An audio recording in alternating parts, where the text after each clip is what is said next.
وہ نے بغیر کوشش کے سیکھ لیا کرتا تھا۔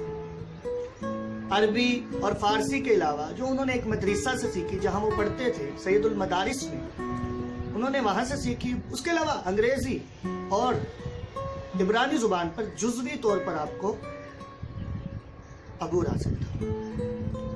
اپنی جوانی میں جون کمیونسٹ خیالات رکھنے کی وجہ سے ہندوستان کی تقسیم کے سخت خلاف تھے، لیکن بعد میں اسے ایک سمجھوتا کے طور پر قبول کر لیا۔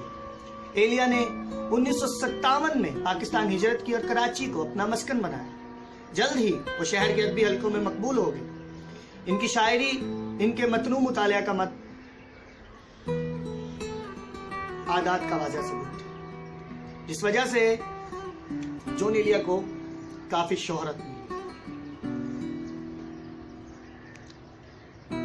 جون ایک انتھک مصنف تھے، لیکن انہیں اپنا تحریری کام شائع کروانے پر کبھی راضی نہ کیا جا سکا۔ جون ایلیا، ان کا پہلا شعری مجموعہ شاید اس وقت شائع ہوا جب ان کی عمر 60 برس کی تھی، جس کا عنوان شاید ہے، کتاب کا عنوان۔ دوسرا ان کا جو مجموعہ تھا، شعری مجموعہ، اس کو شائع کرنے کے لیے جون کو اپنی زندگی سے رخصت ہونا پڑا۔ دوسرا مجموعہ 2002 میں ان کی وفات اور 2003 میں ان کا دوسرا مجموعہ یعنی بعنوان یعنی شائع کیا۔ تیسرا مجموعہ 2004 میں شائع کیا۔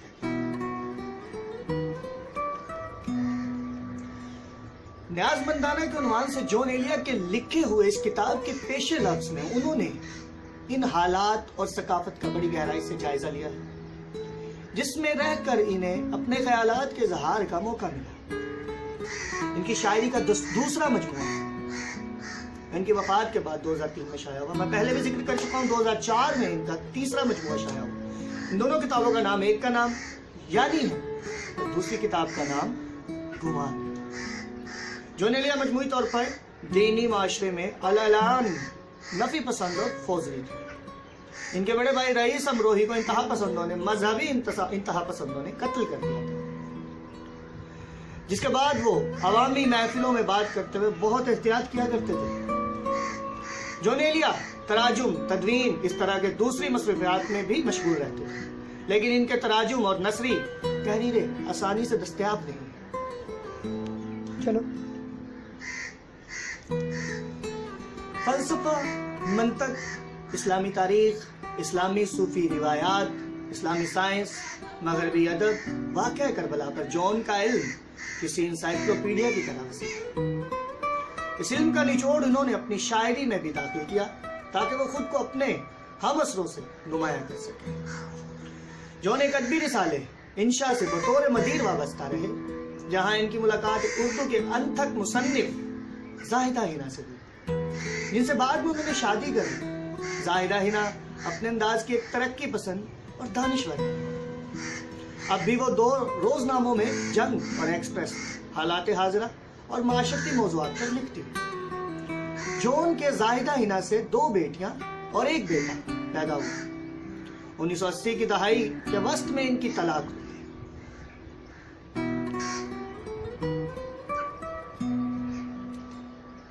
زاہدہ ہنا سے طلاق کے بعد جون کی حالت ابتر سے ابتر ہوتی گئی۔ جون نے شراب نوشی شروع کر دی۔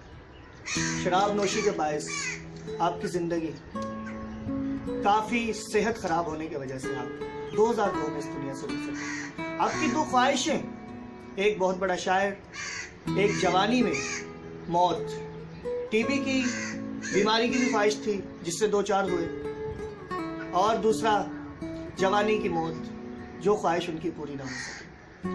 آپ بستر علالت پر مرنے کو بہت برا سمجھتے ہیں۔ جون ایلیا کی زندگی جتنی بھی ان کی زندگی، ایک شعر ان کا جون فرماتے ہیں کہ کون اس گھر کی دیکھ بھال کرے، روز کوئی چیز ٹوٹ جاتی ہے۔